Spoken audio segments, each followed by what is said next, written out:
ఇన్ని సంవత్సరాలుగా రామలీల నాటకం వేస్తున్నాం గానీ ఈ రోజు మొట్టమొదటిసారిగా రావణుడి గెటప్ ఒక లేడీకి వేయాల్సి వచ్చింది. అదీగాక అది ఆడది కాదు, రాక్షసి. పెద్ద అప్సరసలుగా ఒకటే బిట్టి చేసిందనుకో. దాన్ని ఒప్పించడం చాలా కష్టమైంది. లేకపోతే ఈరోజు నాటకంలో మనమందరం రావణాసురుడు లేకుండానే నాటకం వేయాల్సి వచ్చేది. ఎంతో వేడిగా ఉంది. 16 సంవత్సరాల క్రితం జనాలు పిచ్చివాళ్లలా ఉన్నారు. ఈసారి రావణుడిగా లేడీ నటిస్తుందా? లవ్లీ, ఒకవేళ తనే నకిలీ అత్తయ్య అయి ఉంటుందా?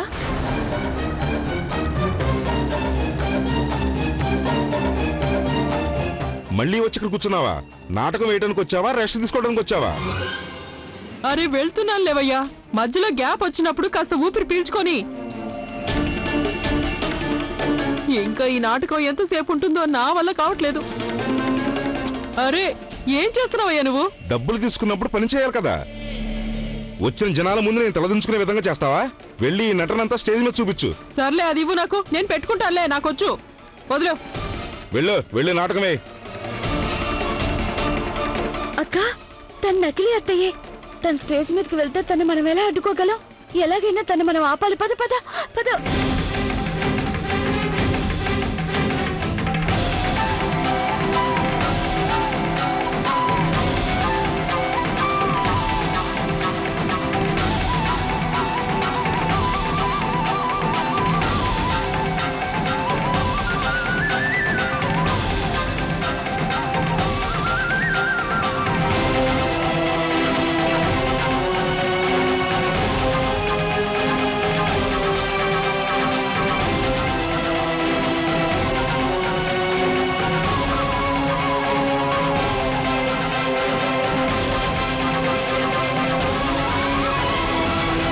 ఈ రోజు నీ అంతిమ సమయం ఆసన్నమైంది.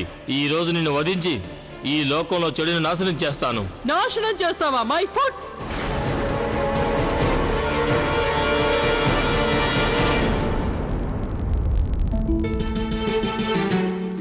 ఏయ్ ఆగ్రా, ఏం చేస్తున్నావు? అక్క, తనే నకిలీ అత్తయ్య. అవును లవ్లీ, నకిలీ అత్తయ్య ఇలాగే మాట్లాడుతుంది. తనే అక్క, మనకింకా 15 నిమిషాలే టైం ఉంది. మనం త్వరగా ఏదో ఒకటి చేయాలి. ఏం చేద్దాం? అక్క పద, త్వరగా పద. ఓ మై గాడ్, వీడు నన్ను చంపేస్తున్నాడు. Get down.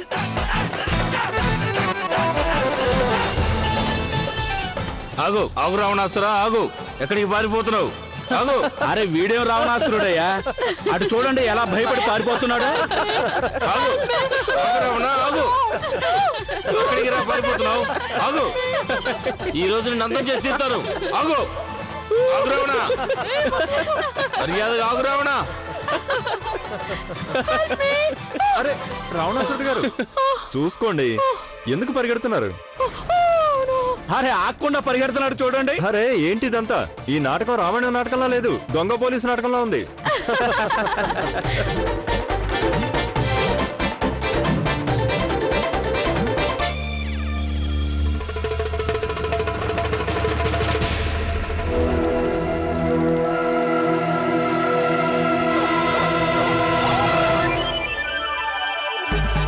అరే బాబు, ఈ రాముడు ఎక్కడికి వెళ్ళాడు?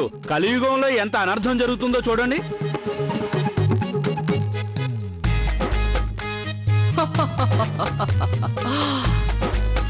రాముడు ఏమైపోయాడు? మీరందరూ భగవంతుడిలా పూజించేవాణ్ణి నేనతన్ని తరిమి కొట్టాను. ప్రపంచంలో ఏ శక్తి కూడా చెడుని ఎప్పటికీ ఓడించలేదు. చెడు ఈ విశ్వంలోనే అన్నిటికన్నా శక్తివంతమైంది. దానికి చావు లేదు. చెడుకి జై కొట్టండి. రావణుడికి జై. అది కేవలం నీ భ్రమే రావణా. ఈ భూమిపై ఎప్పుడు చెడు ప్రజ్వరిల్లినా సరే మంచి దాన్ని నాశనం చేస్తోంది. రావణాసుడు ఏ రూపంలో తలెత్తినా సరే రాముడు ఏదో రూపంలో వాడి తల వంచుతూనే ఉంటాడు.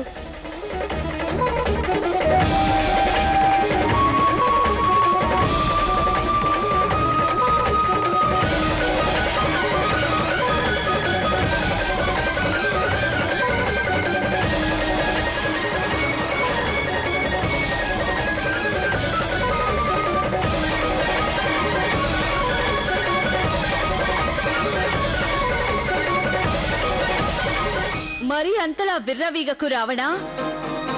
నీ పాప భాండం బద్దలయింది.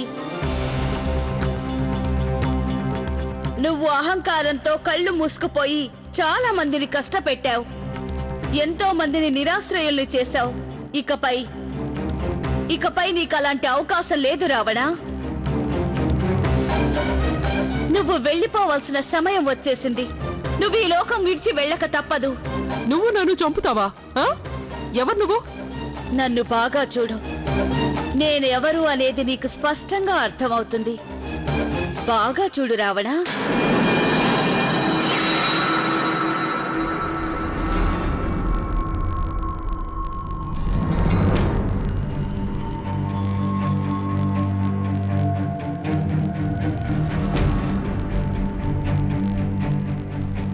ఓ మై గాడ్, తను లవ్లీయే. నువ్వు నువ్వు నువ్విక్కడ ఏం చేస్తున్నావు? నేను ఇప్పటి వరకు చెప్పింది నీకు వినిపించలేదా? నేను నీలాంటి చెడ్డవాళ్ళని అంతం చేయడానికి వచ్చాను.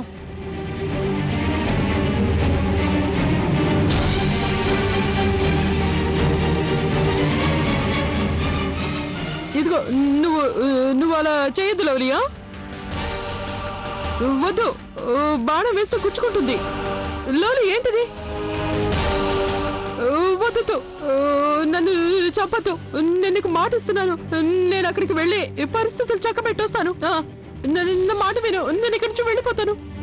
నేను అక్కడికి వెళ్ళి నిజం చెప్పేస్తాను. నేను నకిలీ అత్తయ్యని.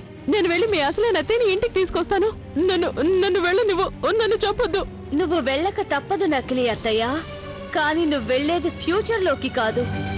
నువ్వు వెళ్లాల్సిన దగ్గరికెళ్ళు.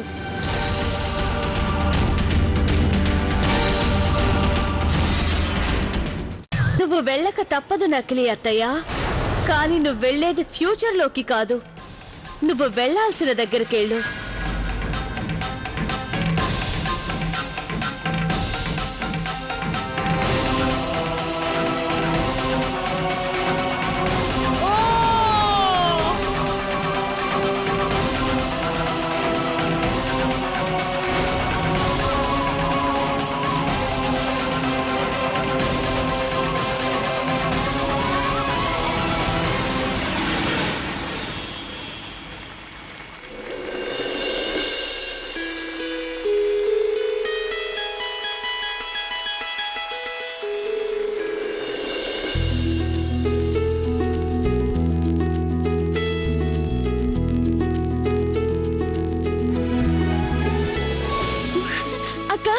మనం మన పని 15 నిమిషాల్లో పూర్తి చేసాం.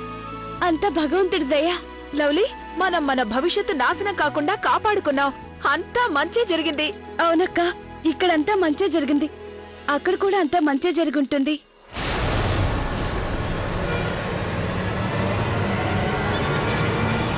ఆగండి, ఆగండి, ఆగండి, ఆగండి.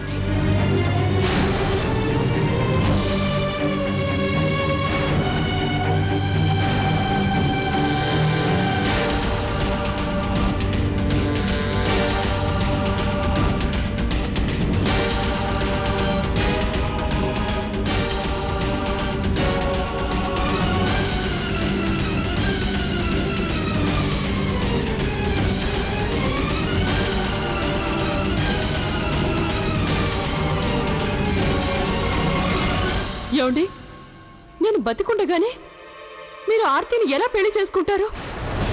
నేను నమ్మలేకపోతున్నానండి. మన కుటుంబం మొత్తాన్ని సర్వనాశనం చేసిందాన్ని, మన సుఖ సంతోషాల్ని నాశనం చేసిందాన్ని, దాన్న మీరు రెండో పెళ్లి చేసుకుని జీవితాన్ని ఉద్ధరించాలనుకున్నారు.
చంద్రంలు నా ఒక్కదానికే కాదు మన కుటుంబం మొత్తానికి ద్రోహం చేశారు.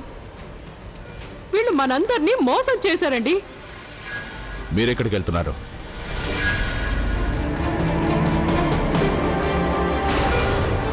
రవి, వీళ్ళని పట్టుకో. ఆగు శివాజీ. వీళ్ళని చట్టం శిక్షించడానికన్నా ముందు నేను శిక్ష విధిస్తాను.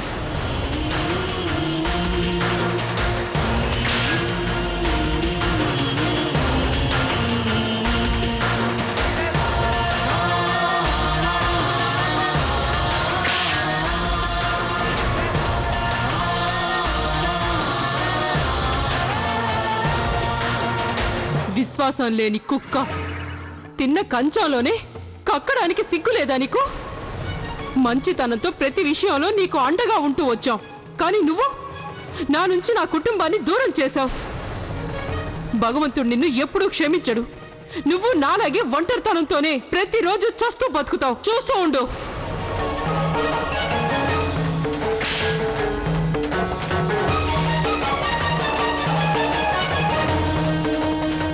అమ్మ, మీరేం టెన్షన్ పడాల్సిన అవసరం లేదు. శివ అన్నయ్య ఉన్నాడు కదా, వీళ్ళ సంగతి అన్నయ్య చూసుకుంటాడు. అవునమ్మా, వీళ్ళకి ఎలాంటి శిక్ష విధించాలో నాకు తెలుసు. వీళ్ళు చేసిన ప్రతి దానికి శిక్ష అనుభవిస్తారు. దొడు, rabi,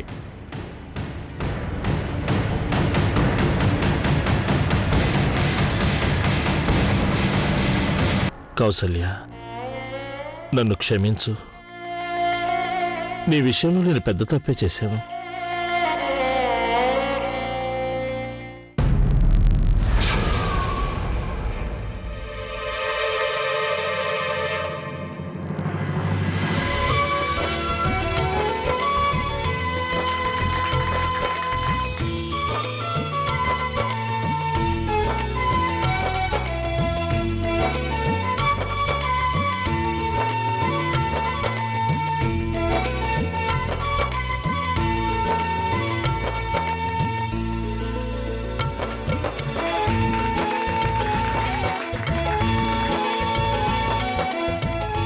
thank God, thank you so much.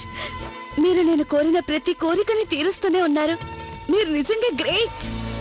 ఆ విధంగా రావణాసురుడితో పాటు ఈ లోకంలో ఉండే అన్ని చెడులు కూడా నాశనమైపోయాయి. అందుకనే మనం ఎప్పుడూ కూడా నిజాయితీతో సన్మార్గంలోనే పయనిస్తూ ఉండాలి. చెడుకి ఎంతో శక్తి ఉండొచ్చు, కాని ఏదో ఒకరోజు మంచి చేతిలో ఓడిపోవడం ఖాయం.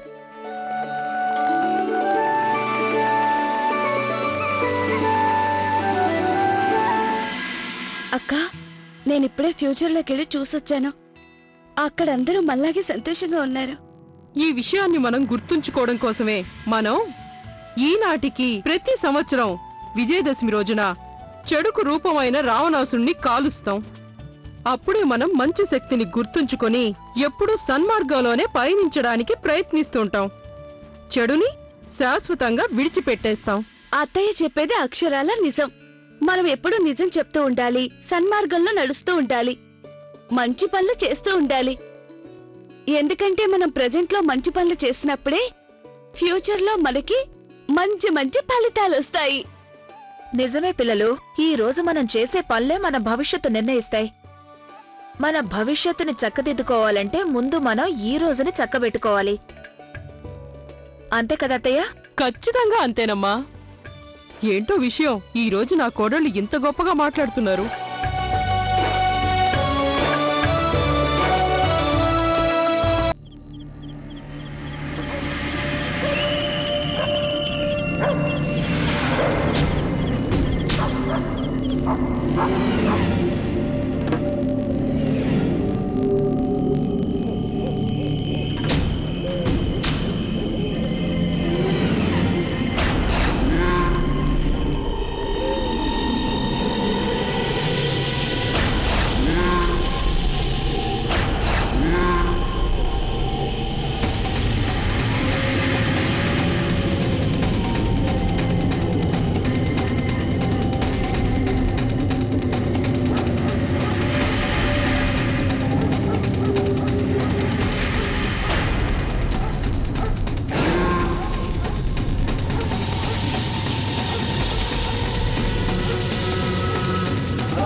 ఎంత కష్టం వచ్చి పడింది. ఎప్పుడు పడితే అప్పుడు కరెంటు పోతుంది ఇక్కడ. మంచి నిద్రలో లేచి జనరేటర్ ఆన్ చేయడం అంటే చాలా హెడేక్ వస్తుంది.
మా చిన్నప్పుడు మా అమ్మమ్మ నానమ్మలు నాకు ఇలాంటి కథలు చెబుతూ ఉండేవాళ్ళు.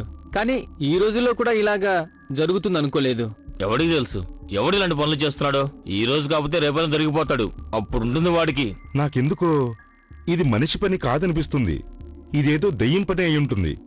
అది ఈ లోకంలోని మనిషిని తన ఆధీనంలోకి తీసుకుని ఉంటుంది. అరే ఏంటయ్యా నువ్వు కూడా పాతకాలం మనిషిలా మాట్లాడుతున్నావే? ఈ రోజుల్లో అలాంటివేం లేవు. నాకైతే ఇది ఓట్ల కోసం రాజకీయ నాయకులు చేసే పని అనిపిస్తుంది. ఏదో పార్టీ తన లాభం కోసం కావాలనే ఇలాంటి పుకారు పుట్టించింది అనిపిస్తుంది. అదంతా తర్వాత. కానీ ఇలా హత్య చేస్తుంది ఎవరై ఉంటారు? దెయ్యమా లేక నిజంగానే జంతువా?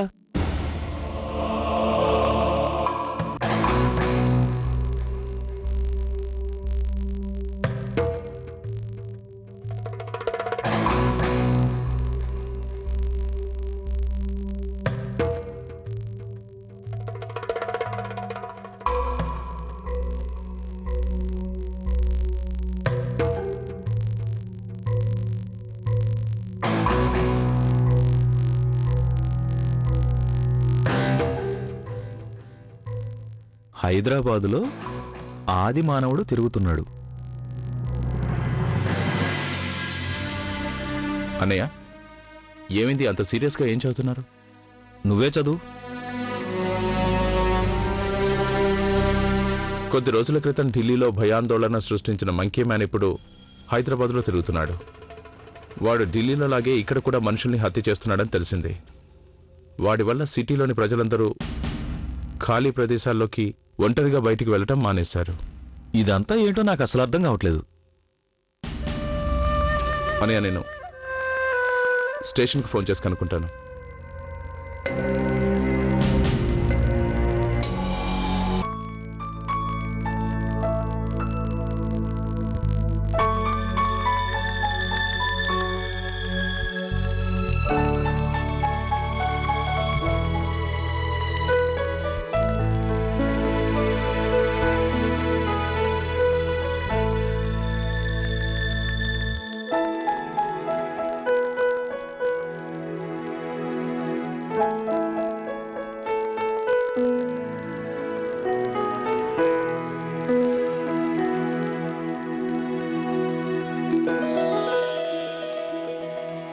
ఈ సంవత్సరం ఇంటిని క్లీన్ చేస్తే సరిపోదు, గోడలకున్న రంగు కూడా వెలిసిపోయింది.